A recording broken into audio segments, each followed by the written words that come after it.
Assalamualaikum warahmatullahi wabarakatuh. Perkenalkan, nama saya Adrian Ramadan, NIM 19042096. Baiklah, dalam pertemuan ini saya akan menjelaskan tentang perspektif etika komunikasi di era masyarakat informasi. Pendidikan telah menjadi kebutuhan mendasar, sehingga jika tanpa pendidikan manusia seakan telah kehilangan separuh hidupnya. Tetapi sekian waktu berjalan, problem pendidikan justru tidak berkurang. Salah satu yang akan menjadi sorotan adalah pendidikan karakter yang menyentuh aspek-aspek sensibilitas, kesadaran, nilai, dan moral. Beberapa fenomena menunjukkan kecerdasan sosial cenderung menurun, apalagi di tengah pesatnya perkembangan teknologi informasi hari ini. Dengan melihat fenomena tersebut, tulisan ini hendak menguraikan bagaimana mengembangkan pendidikan karakter pada mahasiswa dalam perspektif etika komunikasi di era masyarakat informasi. Metode yang digunakan adalah kualitatif dengan pendekatan partisipatif dan mengelaborasi pengalaman empiris serta studi pustaka. Hadirnya peraturan tentang pendidikan karakter tidak serta-merta menjadi jawaban atas masalah-masalah pendidikan yang ada. Perlu pembiasaan dan keteladanan yang dilakukan dari pihak keluarga sebagai lingkungan terkecil yang mengajarkan pertama kali penanaman nilai-nilai tersebut.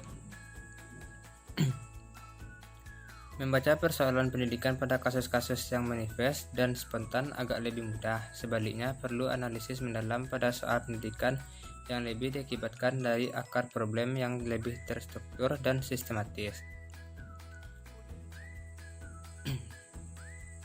Isu tentang mahalnya biaya pendidikan, privatisasi dan swastasi pendidikan, problem kesejahteraan guru, kekacauan sistem ujian nasional, kekerasan dunia pendidikan, problem kebijakan anggaran, sampai menurunnya kualitas hak didik hanyalah sebagai tampakan masalah pendidikan yang hingga hari ini terus mengemukakan kerumitan dalam pembacaan tentang problem pendidikan.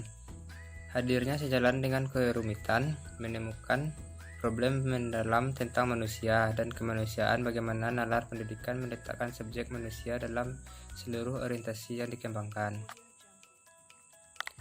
Selanjutnya, ketegangan yang bertahan hingga hari ini adalah upaya mendiskusikan pijakan gagasan pendidikan yang berorientasi pada spirit humanisme yang lebih antroposentris dengan pijakan pendidikan yang lebih berorientasi pada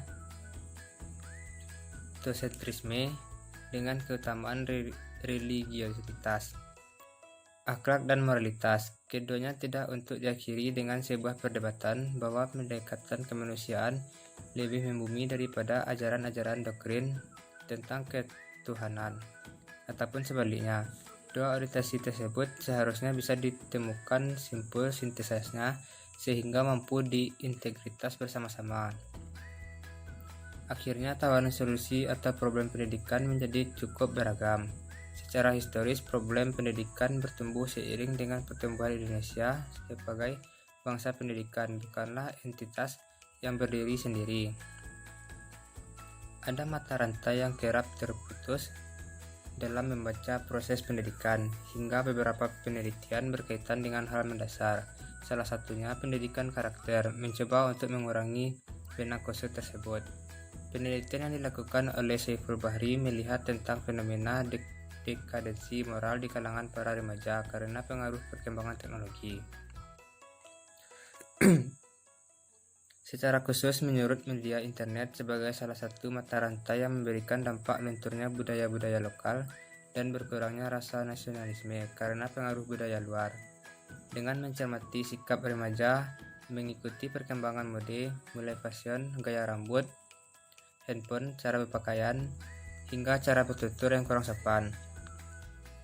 Berangkat dari peristiwa tersebut, riset ini menawarkan sebuah implementasi integritas pendidikan karakter di sekolah yang dilakukan dalam 3 wilayah, yaitu melalui pembelajar, ekstrakurikuler, dan melalui budaya sekolah.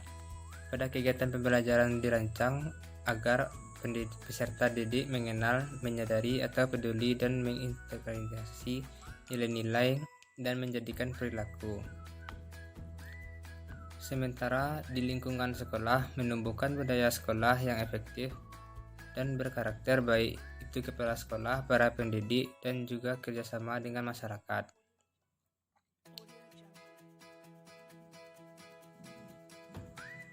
Peneliti berikutnya melihat pendidikan karakter dalam perspektif kebangsaan dalam program pembelajarannya demi memperkuat rasa kebangsaan, mencoba dengan menghilangkan etnosentrisme, prasangka, diskriminasi, dan stereotip.